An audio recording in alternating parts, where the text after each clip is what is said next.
ഹിഡനിൽ വന്ന ഡ്രാമയുടെ മൂന്നാമത്തെ എപ്പിസോഡിന്റെ തുടക്കത്തിൽ സാക്ഷിക്ക് ബീഫും മട്ടനും ഒക്കെ അലർജിയാണെന്ന് പറഞ്ഞു കേട്ടതുകൊണ്ട് ജാഷു അവൾ അത് കഴിക്കാതിരിക്കാനായി അവളുടെ മുന്നിലുണ്ടായിരുന്ന പാത്രത്തിൽ നിന്ന് ബീഫൊക്കെ എടുത്ത് മാറ്റിയിട്ട് നൂഡിൽസ് മാത്രം അവൾക്ക് കഴിക്കാൻ നൽകുന്നു.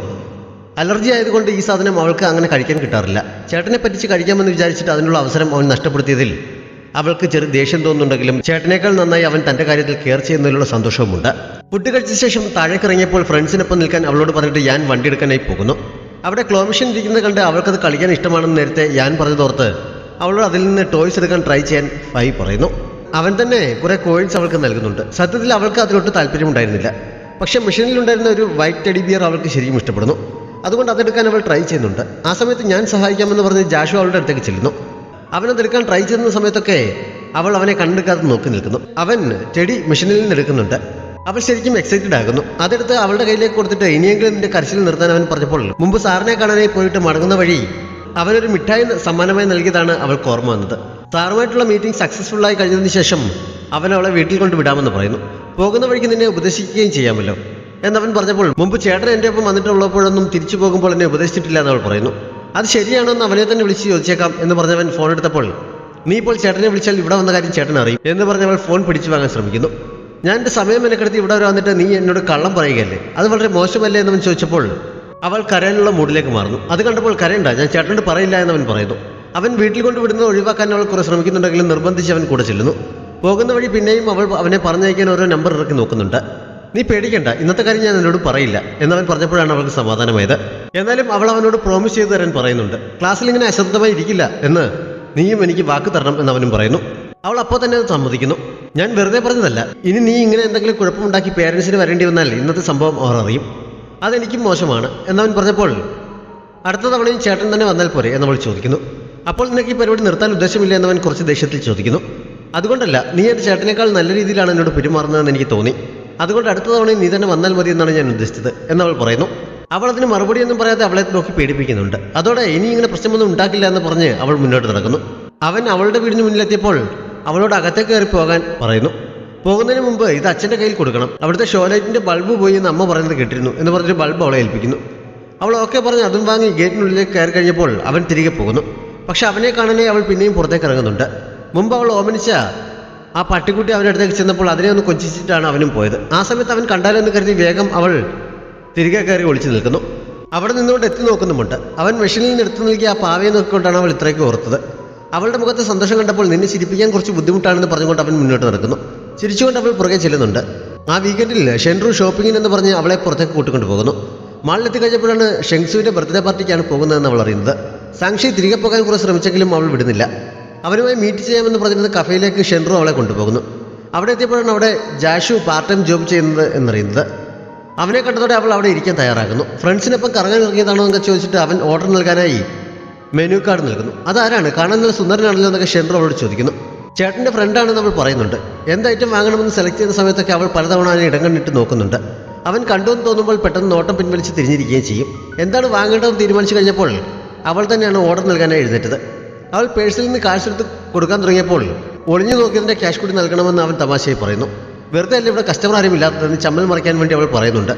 2 സൈസ് ജ്യൂസാണ് അവൾ ഓർഡർ നൽകിയത്. അതിലേതാണ് അവളുടേതെന്ന് അവൻ പ്രത്യേകം ചോദിക്കുന്നു. മാത്രമല്ല അതിൻ്റെ ക്യാഷും വേണ്ടെന്ന് പറയുന്നുണ്ട്. അത് പറ്റില്ല, ക്യാഷ് ഉണ്ടാക്കാൻ വേണ്ടിയല്ലേ ചേട്ടൻ ഇവിടെ ജോലി ചെയ്യുന്നത്, അപ്പോൾ പിന്നെ അതെനിക്ക് വേണ്ടി ചിലവാക്കുന്നത് ശരിയല്ല എന്ന് പറഞ്ഞ് അവൾ ക്യാഷ് നൽകാൻ നിർബന്ധം പിടിക്കുന്നു. നിനക്കൊരു ജ്യൂസ് വാങ്ങി തന്നു എന്ന് കരുതി ഞാൻ തകർന്നു പോകില്ല എന്ന് പറഞ്ഞ് ക്യാഷ് വാങ്ങാതെ അവൻ അവളെ തിരിച്ചയക്കുന്നു. അവനാണ് ജ്യൂസ് വാങ്ങി തരുന്നതെന്ന് അറിഞ്ഞപ്പോൾ അത്രയും ക്യാഷ് ലാഭമായല്ലെന്നോർത്ത് ഷെൻറുവിന് സന്തോഷമാകുന്നു. ഞങ്ങൾ കുറേ സമയം ഇവിടെ വെയിറ്റ് ചെയ്യുകയാണ്, നീ എന്താണ് വരാത്തതെന്ന് ചോദിച്ചവൾ ഷെങ്സുവിന് ഇടയ്ക്ക് മെസ്സേജ് അയക്കുന്നുമുണ്ട്. അവൻ അവർക്കുള്ള ഐറ്റംസ് നൽകി കഴിഞ്ഞപ്പോഴാണ് അവൻ്റെ ബോസ് പുറത്തെവിടെ പോയിട്ട് മടങ്ങിയെത്തിയത്. അവൻ 1 മാസത്തെ ശമ്പളം നേരത്തെ കൊടുക്കുന്നതിനെക്കുറിച്ച് അവർ സംസാരിക്കുന്നത് സാക്ഷി ശ്രദ്ധിക്കുന്നു. ക്യാഷിൻ്റെ ബുദ്ധിമുട്ട് കൊണ്ടായിരിക്കും അവൻ പാർട്ട് ടൈം ജോബ് ചെയ്യുന്നത് എന്നവൾ ചിന്തിക്കുന്നു. അപ്പോഴേക്കും ഷെങ്സുവും സംഘവും അവിടെ എത്തുന്നു. മുമ്പ് അവളുടെ ബ്രദറായി അവൻ സ്കൂളിൽ പോയ സമയത്ത് ഷെങ്സു അവനെ കണ്ടതാണല്ലോ, അതുകൊണ്ട് കണ്ടപ്പോഴേ അവൻ ഹായ് പറയുന്നു. നിന്റെ ഫാമിലി റിച്ച് അല്ലേ, പിന്നെന്തിനാണ് നിന്റെ ചേട്ടൻ ഇവിടെ ജോലി ചെയ്യുന്നതെന്ന് അവളോട് ചോദിക്കുന്നുമുണ്ട്. നിനക്ക് നിന്റെ കാര്യം മാത്രം നോക്കിയാൽ പോരെ എന്ന് പറഞ്ഞ് അവൾ അവൻ്റെ വായടപ്പിക്കുന്നു. ജ്യൂസ് മുഴുവൻ കുടിക്കാൻ പോലും സമ്മതിക്കാതെ ബർത്ത്ഡേ സെലിബ്രേഷന് പോകാൻ അവൻ അവളെ നിർബന്ധിക്കുന്നു. അവിടെ നിന്ന് പോകാൻ അവൾക്കൊട്ടും മനസ്സുണ്ടായിരുന്നില്ല. ഷെൻറു കഴിക്കുന്നത് മതിയാക്കി എഴുന്നേറ്റ് പോകുന്നതിനാൽ കുറച്ചെങ്കിലും ജ്യൂസ് കുടിച്ചിട്ട് പോകാമെന്ന് കരുതി അവൾ വേഗം കുടിക്കുന്നു. ആ സമയത്ത് ജാഷു അവളുടെ അടുത്തേക്ക് ചെന്ന് ഫ്രണ്ട്സിനൊപ്പം കറങ്ങാൻ പോവുകയാണോ, ഇരുട്ടുന്നതിന് മുമ്പ് തിരികെ വീട്ടിൽ പോകണം എന്നൊക്കെ ഉപദേശിക്കുന്നു. അവളെ ഞങ്ങൾ ശ്രദ്ധിച്ചോളാം എന്ന് ഷെൻസു പുറത്തുനിന്ന് പറയുന്നുണ്ട്. അങ്ങനെ അവൾ അവർക്കൊപ്പം പോകുന്നു. പക്ഷെ കുറച്ച് മുന്നോട്ട് നടന്ന ശേഷം ഞാനിപ്പോൾ വരാമെന്ന് ഷെൻറുവിനോ പറഞ്ഞിട്ട് അവൾ തിരികെ കഫയിലേക്ക് പോകുന്നു. അവൻ്റെ അടുത്ത് ചെന്നിട്ട് ചേട്ടന് ക്യാഷിൻ്റെ പ്രശ്നമുള്ളത് കൊണ്ടാണോ പാർട്ട് ടൈം ജോബ് ചെയ്യുന്നത്? ക്യാഷിന് ബുദ്ധിമുട്ടാണെങ്കിൽ എനിക്കങ്ങനെ ജ്യൂസ് ഒന്നും വാങ്ങിത്തരേണ്ട ആവശ്യമില്ല എന്നവൾ പറയുന്നു. എനിക്ക് ക്യാഷിന് ബുദ്ധിമുട്ടൊക്കെ ഉണ്ട് എന്ന് കരുതി നിനക്കൊരു ജ്യൂസ് വാങ്ങിത്തരാനുള്ള ശേഷിയൊക്കെ ഉണ്ട്, അതുകൊണ്ട് അതിനെക്കുറിച്ചൊന്നും ആലോചിക്കേണ്ട എന്ന് പറഞ്ഞ് അവൻ അവളെ തിരിച്ചയക്കുന്നു. അവൾ പുറത്തേക്കിറങ്ങി ഓടിപ്പോയ ശേഷമാണ് മേശപ്പുറത്തിരിക്കുന്ന ക്യാഷ് അവൻ കണ്ടത്. അത് വെക്കാൻ വേണ്ടിയായിരുന്നു അവൾ തിരിച്ചു വന്ന് അവനോട് സംസാരിച്ചത്. അത് കയ്യിലെടുത്തുകൊണ്ട് ഈ കുട്ടിയുടെ ഒരു കാര്യം എന്നവൻ പറയുന്നുണ്ട്. ഷെങ്സുവിൻ്റെ ബർത്ത്ഡേ സെലിബ്രേഷൻ നടക്കുന്നതിനിടയിൽ കേക്ക് കട്ട് ചെയ്തതിന് മുമ്പ് അവൻ അവളോടൊരു ഇഷ്ടം തുറന്നു പറയാനിരിക്കുന്നു. അവൻ്റെ തയ്യാറെടുപ്പുകൾ കണ്ടപ്പോൾ തന്നെ കാര്യം മനസ്സിലായ അവൾ അവനെ അത് പറയാൻ അനുവദിക്കാതെ ഞാൻ പാർട്ടിയിൽ പങ്കെടുത്തു കഴിഞ്ഞു, ഇനി ഞാൻ വീട്ടിലേക്ക് പോവുകയാണെന്ന് പറഞ്ഞ് അവിടെ നിന്ന് ഇറങ്ങിപ്പോകുന്നു. ഷെൻറു വിളിച്ചിട്ട് പോലും അവൾ നിൽക്കുന്നില്ല. അവളുടെ പുറകെ പോകാൻ ഫ്രണ്ട്സ് പറയുന്നതിനാൽ ഷെങ്സുവും പുറത്തേക്ക് പോകുന്നു. അവൻ പോയതും ഷെൻറുവിന് വല്ലാതെ ഫീൽ ചെയ്യുന്നുണ്ട്. സാങ്ഷി ജാഷു വർക്ക് ചെയ്യുന്ന ഷോപ്പിന് മുന്നിലെത്തിയപ്പോൾ അകത്തേക്ക് നോക്കുന്നു. അവിടെ കസ്റ്റമർ ഉള്ളതിനാൽ അവൻ ബിസിയാണ്. അവിടെ നിന്ന് അവൾ മുന്നോട്ട് നടക്കുമ്പോഴാണ് ഷെങ്സു അവൾക്ക് പുറകെ എത്തിയത്. അവൾ അവനെ ഒഴിവാക്കി വിടാൻ നോക്കുന്നു. പക്ഷേ അവൻ വഴി തടഞ്ഞ് മുന്നിൽ കയറി നിന്നിട്ട് അവളോടുള്ള ഇഷ്ടത്തെക്കുറിച്ച് പറയുന്നു. അവൾക്കതറിയാമായിരുന്നെങ്കിലും ഇത്രയും കാലം ഒഴിഞ്ഞു മാറി നടന്നതാണ്. ഇപ്പോൾ പഠിക്കേണ്ട സമയമാണ്, നന്നായി പഠിക്കാൻ നോക്കാനൊക്കെ അവൾ പറഞ്ഞെങ്കിലും നിന്നോട് ഇഷ്ടം പറയാൻ ഞാൻ ബർത്ത്ഡേ ദിവസം തന്നെ തിരഞ്ഞെടുത്തത് നീ ഇന്ന് എന്നെ റിജക്റ്റ് ചെയ്യില്ല എന്ന പ്രതീക്ഷയിലാണെന്ന് അവൻ പറയുന്നു. അപ്പോഴേക്കും അവൻ കരിച്ചിലിൻ്റെ വാക്കിലെത്തിയിരുന്നു. കാര്യം പറഞ്ഞു തുടങ്ങിയപ്പോഴേ നീ കരയുകയാണോ? നീ എപ്പോഴും ഇങ്ങനെ തന്നെയാണ്. കുട്ടിക്കാലത്ത് നിന്നോട് വഴക്കിട്ട് എൻ്റെ ഒരു പല്ല് പോയത് നിനക്ക് ഓർമ്മയില്ലേ? നീ എൻ്റെ നല്ലൊരു ഫ്രണ്ടാണ് എന്നൊക്കെ അവൾ അവനെ പറഞ്ഞ് മനസ്സിലാക്കാൻ ശ്രമിക്കുന്നു. അപ്പോഴേക്കും ജാഷു അവർക്കരികിലേക്ക് എത്തുന്നു. അവനെ കണ്ടതും ഷെങ്സു സോറി പറഞ്ഞുകൊണ്ട് അവിടെ നിന്ന് പോകുന്നു. ജാഷു തങ്ങളുടെ സംസാരം കേട്ടുകൊണ്ട് വന്നതിനെ അവൾ കുറ്റപ്പെടുത്തിയപ്പോൾ നീ അവനുമായി ഡേറ്റിംഗിലാണോ എന്നവൻ ചോദിക്കുന്നു. അല്ല എന്നവൾ പറഞ്ഞെങ്കിലും അത് വിശ്വാസം വരാത്തതുപോലെ നീ ഇപ്പോൾ ഹൈസ്കൂളിലല്ലേ ആയിട്ടുള്ളൂ, ഈ പ്രായത്തിൽ പഠിക്കുകയാണ് നിങ്ങളുടെ ജോലി, ഡേറ്റിങ്ങിനുള്ള ടൈം ആയിട്ടില്ല എന്നൊക്കെ അവൻ ഉപദേശിക്കുന്നു. ഞങ്ങൾ ഡേറ്റിങ്ങിലല്ല, ഞാൻ അവനോട് പഠിക്കാൻ തന്നെയാണ് പറഞ്ഞുകൊണ്ട് നിന്നിരുന്നത് എന്നവൾ വീണ്ടും പറഞ്ഞപ്പോൾ എനിക്കിതിനെ വിശ്വാസമാണെന്നവൻ ചിരിച്ചുകൊണ്ട് പറയുന്നു. മാത്രമല്ല നമ്മളെ ആരെങ്കിലുമൊക്കെ ഇഷ്ടപ്പെടുന്നത് നല്ല കാര്യമാണ്, അതുകൊണ്ട് അവരെ റിജക്റ്റ് ചെയ്യുന്നതിന് മുമ്പ് നമ്മളെ ഇഷ്ടപ്പെട്ടതിന് താങ്ക്സ് പറയുന്നതിൽ തെറ്റില്ല, വേദനിപ്പിച്ച് വിടാതിരിക്കുന്നതാണ് നല്ലതെന്ന് അവൻ ഉപദേശിക്കുകയും ചെയ്യുന്നു. ഞാൻ അവനെ വേദനിപ്പിക്കുന്ന രീതിയിലൊന്നും പറഞ്ഞില്ല, അവൻ പണ്ട് മുതലേ ഇങ്ങനെയാണ്, എന്തെങ്കിലും പറയുന്നതിന് മുമ്പേ കരഞ്ഞു തുടങ്ങുമെന്ന് അവൾ പറയുന്നു. അവൻ ആ വിഷയം അവസാനിപ്പിച്ചിട്ട് അവൾ മേശപ്പുറത്തേക്ക് വെച്ചിട്ട് പോയ ക്യാഷ് തിരിച്ചവളെ ഏൽപ്പിക്കുന്നു. അവളുടെ കൈവശമുണ്ടായിരുന്ന മുഴുവൻ ക്യാഷുമായിരുന്നു അവൾ അവിടെ വെച്ചിട്ട് പോയത്. ഇത് നീ തിരികെ കൊണ്ടുപോകുന്നതാണ് നല്ലത്, അല്ലെങ്കിൽ ഞാനൊരു ഹൈസ്കൂൾ സ്റ്റുഡൻറ്റിനെ ബ്ലാക്ക്മെയിൽ ചെയ്തു എന്ന് ആരെങ്കിലുമൊക്കെ പറയും എന്ന് പറഞ്ഞുകൊണ്ടാണ് അവൻ അത് തിരികെ നൽകിയത്. ചേട്ടന് ക്യാഷിൻ്റെ ബുദ്ധിമുട്ടുള്ളത് കൊണ്ട് ഇങ്ങനെ പല പല ജോലികൾ മാറി മാറി ചെയ്യുന്നത് കണ്ടപ്പോൾ എനിക്ക് വിഷമം തോന്നി, അതുകൊണ്ട് എന്നെക്കൊണ്ട് കഴിയുന്ന വിധത്തിൽ സഹായിക്കണമെന്ന് ഞാൻ ചിന്തിച്ചുള്ളൂ. ചേട്ടൻ്റെ സ്ഥാനത്ത് എൻ്റെ സ്വന്തം ചേട്ടനായിരുന്നെങ്കിലും ഞാൻ ഇങ്ങനെയൊക്കെ തന്നെ ചെയ്യുമായിരുന്നുള്ളൂ എന്ന് അവൾ പറയുന്നു. പക്ഷെ അവനത് വിഷമമായി എന്ന് തോന്നിയപ്പോൾ സോറി പറഞ്ഞുകൊണ്ട് വിഷമമായോ എന്ന് ചോദിക്കുന്നുമുണ്ട്.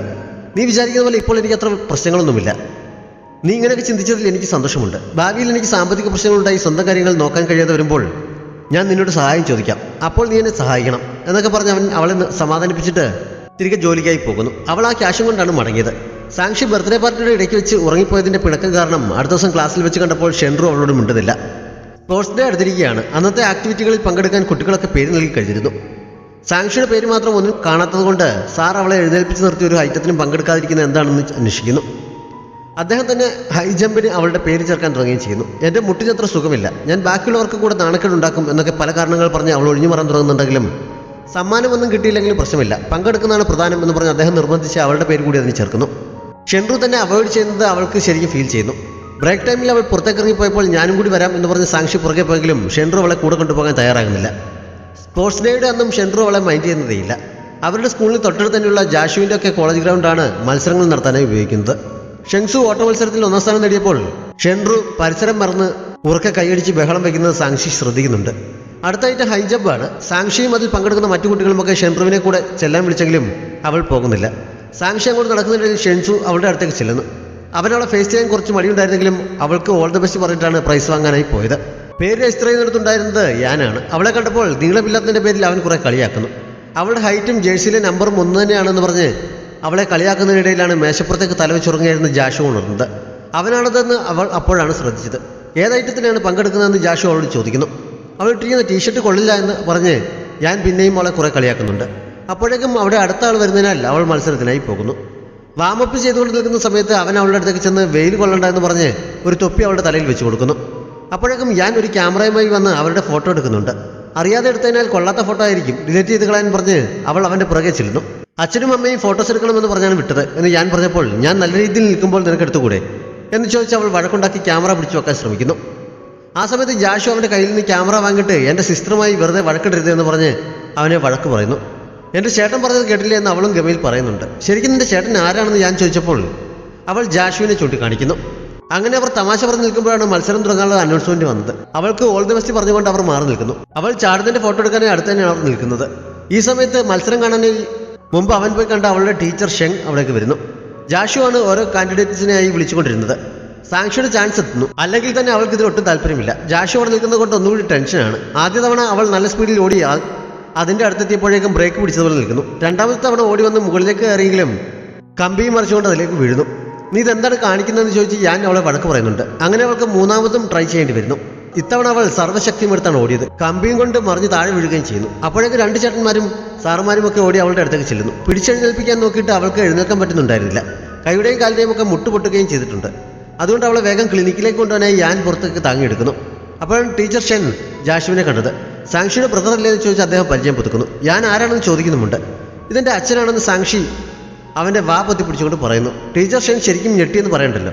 സാങ്ഷി ഞാനോട് വേഗം അവിടെ നിന്ന് പോകാൻ പറയുന്നുണ്ട്. അത് ശരിക്കും അച്ഛനാണെന്ന് ടീച്ചർ ജാഷുവിനോട് ചോദിക്കുന്നു. അതേന്ന് പറഞ്ഞ് അവനും അവർക്ക് പുറകെ പോകുന്നു. താഴെ വീണപ്പോൾ നിന്റെ തലയ്ക്കാണോ പരിക്ക് പറ്റിയതെന്ന് ചോദിച്ച് ഞാൻ അവളെ എടുത്തുകൊണ്ട് പോകുന്നതിനിടയിൽ വഴക്ക് പറയുന്നുണ്ട്. നീ ഇന്ന് രാവിലെ മുതൽ എന്നെ വഴക്ക് പറയുകയല്ലേ, കുറച്ചു നേരമെങ്കിലും നിനക്ക് മിണ്ടാതിരുന്നു കൂടെ എന്ന് ചോദിച്ച് അവളും വഴക്കിടുന്നു.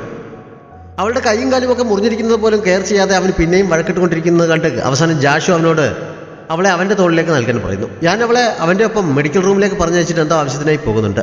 മെഡിക്കൽ റൂമിൽ ആരും ഉണ്ടായിരുന്നില്ല. അതുകൊണ്ട് ജാഷു തന്നെയാണ് അവളുടെ മുറിവിൽ മരുന്ന് വെച്ച് കൊടുത്തത്. അവൾക്ക് വേദനിക്കുന്നുണ്ടോ എന്നൊക്കെ ശ്രദ്ധിച്ച് വളരെ കെയർ ചെയ്താണ് അവൻ അത് ചെയ്തത്. അവൾ അവനെ തന്നെ നോക്കിയിരിക്കുകയാണ്. നീ എന്താണ് ഇങ്ങനെ നോക്കിയിരിക്കുന്നതെന്ന് ചോദിച്ചപ്പോൾ എൻ്റെ ചേട്ടൻ എൻ്റെ കാര്യത്തിൽ ഒട്ടും കെയർ ചെയ്യുന്നില്ല, അവൻ എന്നെ ഒട്ടും ഇഷ്ടമല്ല, നീ എത്ര കെയർ ചെയ്താണ് കാര്യങ്ങൾ നോക്കുന്നത് എന്നൊക്കെ അവൾ പരാതി പറയുന്നു. നിന്റെ ചേട്ടൻ നിന്നെ ഇഷ്ടമല്ല എന്നാരാണ് പറഞ്ഞത്?